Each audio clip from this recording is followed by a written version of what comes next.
Hello everybody and welcome back for more Let's Play The Legend of Zelda Ocarina of Time. In the last episode, we entered the Great Deku Tree and tried to break the curse, but we were too late because the Deku Tree died anyway, but we got the Spiritual Stone of the Forest, the Kokiri's Emerald. In this episode, we have to go and see the Princess of Destiny, so therefore, we have to go and leave Kokiri Forest at long last, and so we're going to go get ourselves immersed in this great big outdoors in Hyrule, so let's go leave out of here. And then we'll just go and see what's out there. Oh, you're leaving. Oh, sorry, how the hell did she get here? She just suddenly appeared out of thin air. How did she do that anyway? I knew that you would leave the forest someday, Link. Because you're different from me and my friends. But that's okay, because we'll be friends forever, won't we? I want you to have this ocarina. Please take good care of it. Alright, folks, and so this is not the Ocarina of Time, as despite for what the title implies. This is the fairy ocarina. By the way, I always found this a sweet gesture to for how sorry it would just give Link the ocarina as a symbol of their friendship. But then later on, he did just a thing, which we'll see later on. But anyway, so with the fairy ocarina, we can actually set to well, with any of the C buttons, we can play different notes with A and the 4 C buttons. Press B to quit playing, or to start your song over again. Because we'll get to learn some new songs on the way. When you play my ocarina, I hope you will think of me and come back to the forest to visit. And that we will definitely do a little later on, though. Also, Link just backs away slowly, and then he just runs off, like just doesn't even bother to say goodbye to your good friend there. Why? I mean, I could just take it as just Link takes some second guesses, but then he just decides that, you know, he has shit to do, and then he just has to leave, so. Anyways, ladies and gentlemen, this is, without a doubt, the biggest central hub world, and I mean, I really do mean biggest. This is Hyrule Field, and so this is the kind of a location where, like, you know, you have this big field, and then, or this big open area, and then you have these other locations. And so as we go along further, oh, and also, we are about to meet what is absolutely everybody's favorite Zelda character. Ah, yes, you. Hoot hoot, Link, look up here! It appears that the time has finally come for you to start your adventure. You will encounter many hardships ahead. That is your fate. Don't feel discouraged, even during the toughest times. Go straight this way, and you will see Hyrule Castle. You will meet a princess there. If you are lost and don't know which way to go, look at the map. The areas you have explored will be shown on the map. Press start to enter the subscreens and Z or R to find the map. On the map subscreen, you will also see a flashing dot showing you which way you should go next. Did you get all that? They put no as first. Why? Alright then, I'll see you around. Hoot hoot! Yes, folks, that was Kaepora Gaebora. Ah yes, the one character who will stop you in your quest and will just give you this and start telling you stuff that we already know about, and he would just go everywhere, and we don't want to hear what we already know all this shit. You don't need to tell us anything at all whatsoever. Yes, that's what he's gonna do. He'll just interrupt your quest, and also he'll ask if you want him to repeat it again. And the reason why he'll just keep repeating it because people just go and just try to speed through the text and accidentally and somehow they accidentally selected yes to repeat it because they highlight yes first for him to repeat it. Like you're just agreeing to it. So yeah, I feel for those people, and he just doesn't want to go away either. And yes, the sun is setting right here because once you're out in Hyrule Field, this game actually does have a day and night cycle. Where, well, actually, this is introduced in this game here, is that, you know, with the time election move. Oh, yeah, and there's Salt Children. Don't be afraid of the Salt Child, just tag it from, or just tag it. So, yes, when night falls, then, things, kind of change a bit. For one thing, the drawbridge, goddamn, it's closed. So, we can't really enter the castle town at the moment, because that's where we need to go, and so we have to wait until daytime. We can only enter it in daytime. And also, while it's nighttime, if you're not on the roads, yeah, these Salt Children will pop out of the ground. And it's actually a great way for ruby grinding. And there's actually a little thing that you can do, like if you kill more of them, we'll probably see here in just a little bit here. We just kill 2 more of those guys. They take about 2 hits anyway, so they're not really that much of a threat, I would say. Okay, here we go.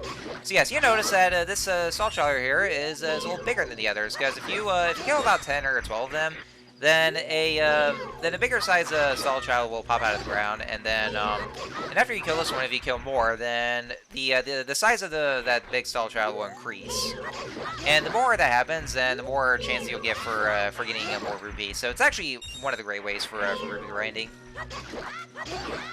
And so, one thing about the day and night cycle in this game is that this only occurs if you're in certain locations. Like, let's say, for instance, you're in a Hyrule field, or like if you have or basically any place where it has the iconic overworld theme.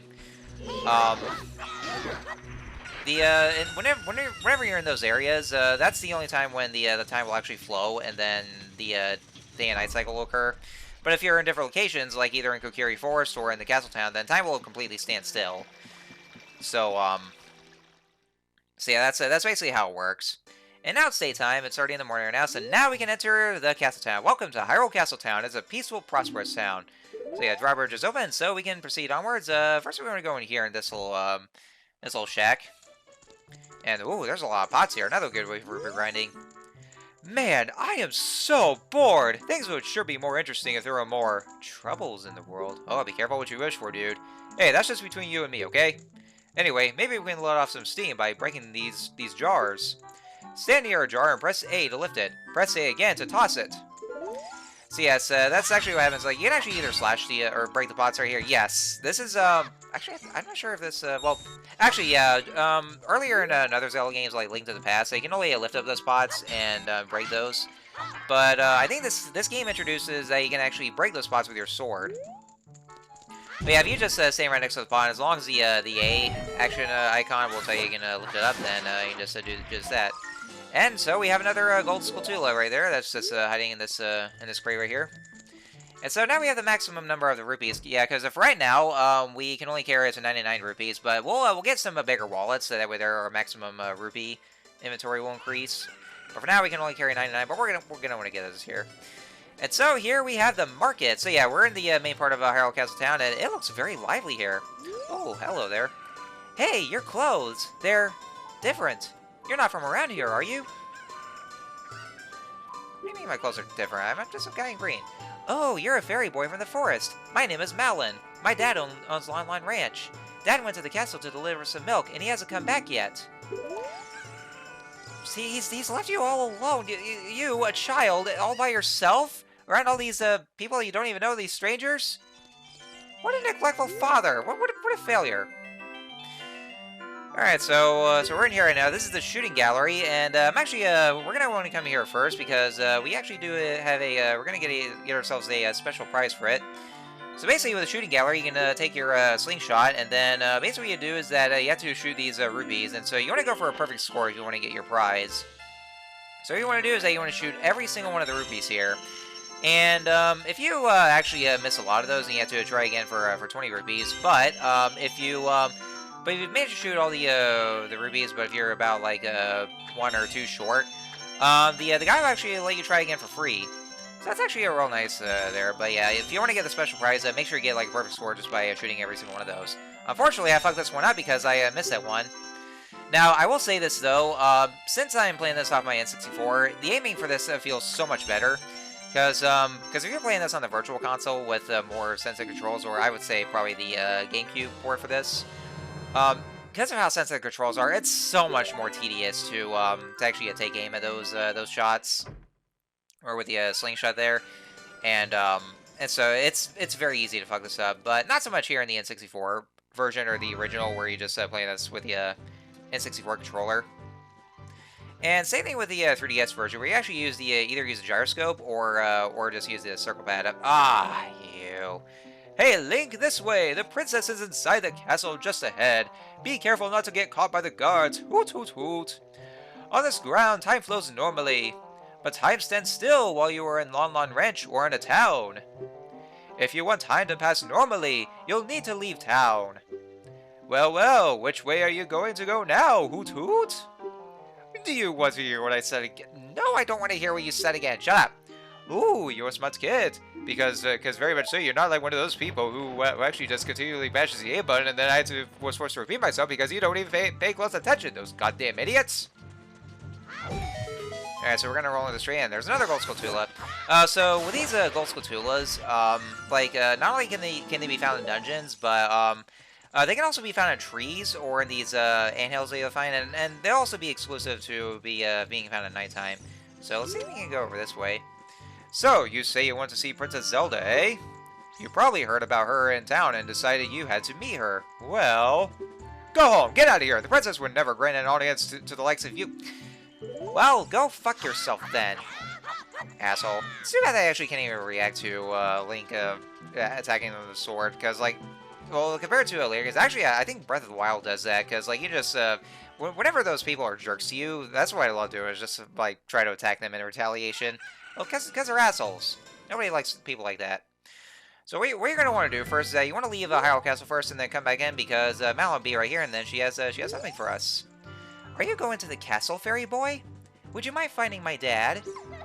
He must have fallen asleep somewhere around the castle. What a thing for an adult to do. Oh, that's actually all of us at this point, honestly, because, like, after, especially when we have to go to work. Take it from me there. After that, of course we all want to go to sleep. Alright, so what she has here is that we have a weird egg. Feels like there's something moving inside. It's set to see and see what happens. Yeah, we know a lot of the select time stuff. We know. I already explained it a lot of times here. So yeah, this is actually one of those event items that we have right here. Yeah, you can actually see right here. So we just set her here with one of the C buttons. All that does is that actually we have to bring it over to Malon's dad. Which for his name is Talon, because they're actually kind of think of it. Malon and Talon are actually supposed to be based off of Marin and Terran from Link's Awakening. So I would say it's probably either a callback or I guess by the Zelda timeline might be a base of I don't know, or maybe some figments of Link's incarnation there, because from what we already know, all the Zelda games have different incarnations of Link and Zelda, and so of course so this Link is entirely different from the other Links in previous games. Well, actually they kind of started with Link to the Past though, which I will say is definitely like Link's youngest incarnation. It's like he's either like 9 or 10 years old. God damn. Also, this right here is a gossip stone. If you slash with the sword, then they'll tell you what the current time is. Well, the end game time, I should say. Alright, so yes, we have to enter Hyrule Castle, but of course we can't let the guards see us. So yeah, so we're well, actually, I would say once we get further into the castle, it's gonna be more like it's gonna be more like one of those Metal Gear sections there. Let's see what else there to say. So yeah, night's gonna be falling right here though. So what we have to do is that yeah, see, we have this guy here. He's sleeping. Yeah, this is Talon. Welcome. Our ranch is so fun. Come on and look around. Yeah, he's just sleeping on the job there. So what we have to do is that yeah, basically we have to incubate this egg, and so we have to wait until morning for the egg to finally hatch, because we have to find some way to wake him up. So it's gonna wait right here. And look at that! The sun just came out just now. Wow, that was fast. And so the chicken hatched from the egg that we were incubating. It's a miracle of life. So it's going to show it in right here. What in tarnation? Can a person get a little shut-eye around here? Yes, I know he's wearing Mario clothes. It's kind of a call. He does look like Mario. Hello, and who might you be? Yup, I'm Talon, the owner of Lon Lon Ranch. I went to the castle to deliver some milk, but I sat down here to rest, and I guess I fell asleep. What? Mala was looking for me. I'm gonna catch it from her now. I messed up bad, leaving Mala behind to wait for me. She's really gonna let me have it. What is she? Wait, you mean she's gonna beat the shit out of you for that? I mean, to be fair, you were neglecting her, just leaving the poor kid all by herself around unknown adults. Stranger danger much? Ugh. Well, what a failure of father there. Anyway, so yeah, now that he's out of the way because he was blocking the way, now we can go ahead and push these crates there. We're gonna want to enter through this through that fountain that's right there, because that's gonna be our only way to get in there, because that asshole guard will not let us in. So we had to just go and just infiltrate the castle just by sneaking like the good boys that we are. All right, so yeah, one thing I do want to say about Hyrule Field is that Hyrule Field itself is massive. And I will say this, though, it's actually impressive, especially for N64 standards, with actually making one area and just expanding it a lot further. And I know, granted, it does seem lifeless by me. You don't really get here that much, though, because at least in this particular section, as well, in the first side of the game, you're only going to be in the eastern side of the areas of Hyrule Field, so it doesn't really take that long to actually just go around Hyrule Field. But yeah, I will say it is massive, and I can understand if people might not seem pretty mixed about it because of how lifeless it could be when it's kind of like practically empty, and so and just having to go to different places. But either way, I will say it's definitely very impressive for the on the N64, even though it's just like a one enclosed area, not very much like not very much like in a Breath of the Wild, where it's like one whole big area, which is like the entirety of Hyrule, because of how open ended it is, which to this day I still find very impressive. And of course, by extension, Tears of the Kingdom, which, by the way, I'm already while I'm doing Let's Play this game, I'm already currently playing Tears of the Kingdom, and I'm actually enjoying it so far, because like I see that it actually seems to be more it's like better than Breath of the Wild. I would say, like, probably in terms of variety, because that's like one of my biggest gripes about Breath of the Wild was like the lack of variety. But anyways, I'm getting a little ahead of myself. So yeah, now we're in the Hyrule Castle courtyard, and so what we have to do, yes, this is where it turns completely into Metal Gear, and we have to sneak past those guards that are already doing their rounds. And yeah, I know, I kind of take I take my time here because for one thing, because of it might be because of my anxiety and all that, because I just don't want to get caught by the guards. So I just have to take my time right here. Oh, and I like how these rubies kind of tease you as you're right here. And yes, I know I could have climbed up those stairs and up to the top there, but because of how fixed the camera is, I kind of get this fear of having to accidentally automatically jump off of those raptors that are there, and then get caught by the guards, because this game actually does have auto jumping. And yeah, I mean, it was kind of like that in A Link to the Past, and or the other 2D Zelda games, or at least yeah, I would say the 2D Zelda games where you just jump off the ledge. But with the standard platforming that would have sometimes, then you can't really press the A button, basically like other platform games to jump. But yeah, Link actually automatically jumps from one platform to another, which is what people call auto jumping. So because of that kind of what it has there, then I didn't really bother to go up on that beam that's there, because I was afraid that Link would automatically jump off and then I get caught by the guard, because if you get caught by them, then they will throw you out or back out to the entrance. Well, I would say like right where the that fountain is. So like basically by the entrance to Castle Courtyard. If the guards actually, like outside of Hyrule Castle, if the guards actually catch you, then they'll throw you right in the front of the gate. Which is actually one thing that's very weird, is that they have some rather poor eyesight. So like even though you might seem like you're kind of in range with them, then they don't really see that much. But yeah, seeing as they're just doing their rounds, and they're doing like very shitty jobs here, being actual guards for once. And so with that, now we have escaped from the island. So we have finally made it. And trust me on this won't be the last time that we'll be seeing these kind of sections there, because they especially do that in Wind Waker. Actually, Wind Waker emphasizes more on the Metal Gear stuff. Also, before you talk to Zelda, yeah, I can see, yeah, there's a lot of Mario cameos there. Yeah, all these portraits of Mario, Bowser, Luigi, Princess Peach. There's Yoshi over there. So that's a nice little Easter egg that we got right here. And here's what happens if you actually shoot those windows, because actually, yeah, I have to go back around there and with the slingshot.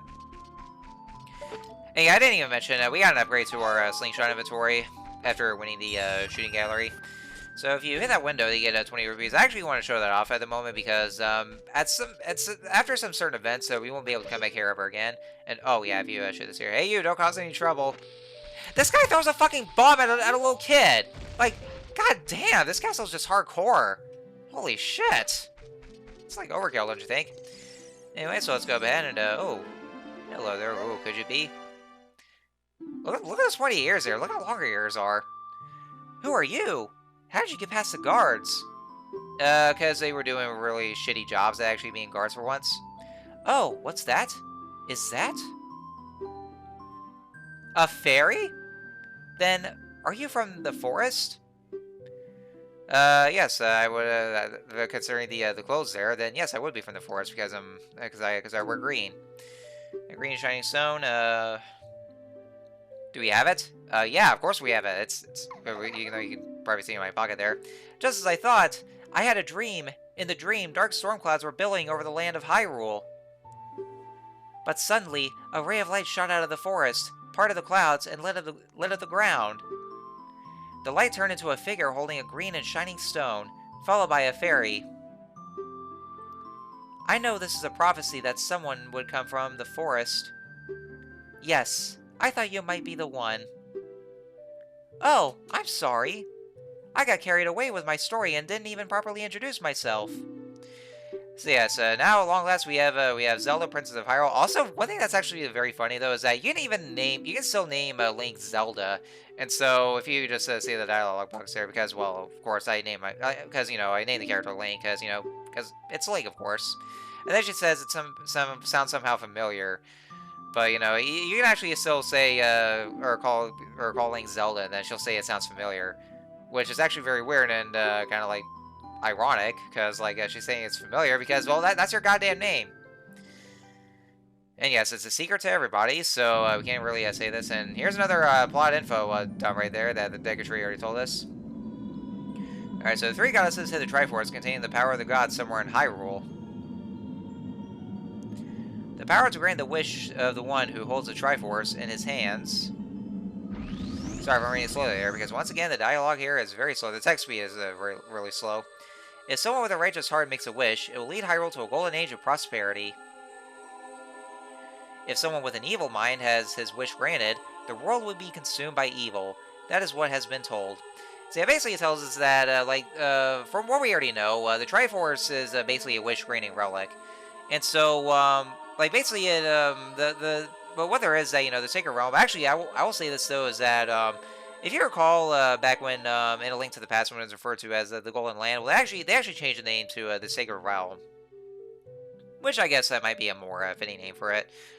So yeah, basically what it is that whoever touches a Triforce, the Sacred Realm will actually turn into a different landscape depending on who the person is. Like you know, if it's a good-hearted person, they'll be peaceful. But if it's an evil person, then it'll just turn to this. It'll turn to hell. So that's like basically what it is. And so the treasures for opening the door of time and the temple of time is the three spiritual stones and the Ocarina of Time, which we have one of the spiritual stones. And so yeah, we understand the story because we don't need to repeat this here. I was spying through this window just now, and the other element from the dream, the dark clouds, I believe they symbolize that man in there. And I gotta say, actually, I love this part here because I just look through the window. And so, oh, we've seen this guy before. Can you see the man with the evil eyes? That is Ganondorf, the leader of the Gerudos. They hail from the desert far to the west. Though he swears allegiance to my father, I am sure he is not sincere. The dark clouds that covered Hyrule in my dream, they must symbolize that man. That's racist. I like how he just looks at us like that right there. He's like, "What you looking at, boy?" So yeah, it's like that is side glance right there. I love when he does that. It's a little humorous, I would say. I told my father about my dream. However, he didn't believe it was oh goddamn! Don't you hate it when you have some parents who don't even believe what you said? It's been like that for quite a long time. It's already become a cliche at this point. So what Ganondorf is after must be nothing less than the Triforce, the Sacred Realm. He must have come to Hyrule to obtain it. And he wants to conquer Hyrule. No, the entire world. Alright, so basically what the plan is that we have to protect Hyrule at all costs from Ganondorf, and so to do so we have to collect 3 of the spiritual stones, and also we also have to make sure to that the Ocarina of Time, for what she explained there is that it's another treasure, and so we have to protect it there. Basically, we have to protect the Triforce from Ganondorf. So, what people will say, though, is that, like, it's kind of similar to A Link to the Past, where if you collect the 3 pendants, you have to, basically to stop Aghanim. But for this one, you collect the spiritual stones, and then basically to keep the Triforce away from Ganondorf. So, yeah, let's get the Triforce before Ganondorf does, and then defeat him. So, hopefully, this should work. I mean, at least I would hope so. And so we have Princess Zelda's letter, and so yes, this letter has Princess Zelda's autograph. Send it to, yeah, we already know that, so we can show the seat. We already know the select time subscreen and all that stuff. The game still tells us that. We already know that. We already know that shit. So that's what it always tells us. I mean, yeah, don't get me wrong. I love this game, but of course it does say that quite a lot of times. All right, so let's start it over with, and well, this lady appeared out of nowhere. So this will be Zelda's attendant here, and this right here is Impa. So even though Impa has technically appeared in previous Zelda games, she was introduced as an old lady, but she only appeared in the instruction manuals and all that. This would be Impa's first physical appearance in the games themselves. You are a courageous boy. You are heading out on a big new adventure, aren't you? Oh yeah, of course we are. It's a real grand adventure. My role in the princess's dream was to teach a melody to the one from the forest. This is an ancient melody passed down by the royal family. I have played this song for Princess Zelda as a lullaby ever since she was a baby. There is mysterious power in those notes. Basically because it puts those little girls to sleep somehow. Alright, so this right here will be our first Ocarina song, so we're going to go ahead and memorize this song here. And so, see what it is, yeah, once we pull out our Ocarina, we're going to go in and learn those songs here. Basically what they do is that they solve some certain puzzles for those, depending on what song it is. So you'll just press those C buttons here. And yeah, I always play these notes in the exact correct order, or the correct kind of tone that the song itself is. I mean, you can actually play it at any kind of speed you want to, but I always like playing the songs at the same kind of speed as the song itself. You know, this is something I like to do, just because I like how proper it would be. And so we've learned Zelda's Lullaby. So this would be our first Ocarina song that we've learned here. And so, oh good, she's gonna give us an escort. So we don't have to go through that shit ever again. And yes, I will say this. So this is actually another one of the reasons why that I would recommend playing this on the N64 console, and why I'm doing the same thing as well. Because in the Virtual Console versions, because of how sensitive the C stick or the right analog stick is, it's very easy to fuck up the Ocarina songs, and you know it's embarrassing like that. So. Anyway, so there we have and then we have Death Mountain. Yeah, we're pretty early in the game. We go to Death Mountain pretty early, and there's also Kakariko Village. Ah, yeah. Every time we hear Kakariko Village, it sounds very reassuring that that's just there and that we can actually get to. And so that would be our next destination, because over in Death Mountain, there's actually a race that was introduced, so called the Gorons, and so apparently they hold the second spiritual stone that we'll need. And so that's where we have to go next, though. But of course, we can't really. We're not really gonna go over there just yet because. Oh, and she does that somehow. By the way, yeah, Impa's a ninja. She's one of the ninja kind of race called the Sheikahs. And so I think this is where I'll go ahead and end things off here. So next time, let's play Ocarina of Time. We're gonna do some side quest stuff. So until then, see you guys later.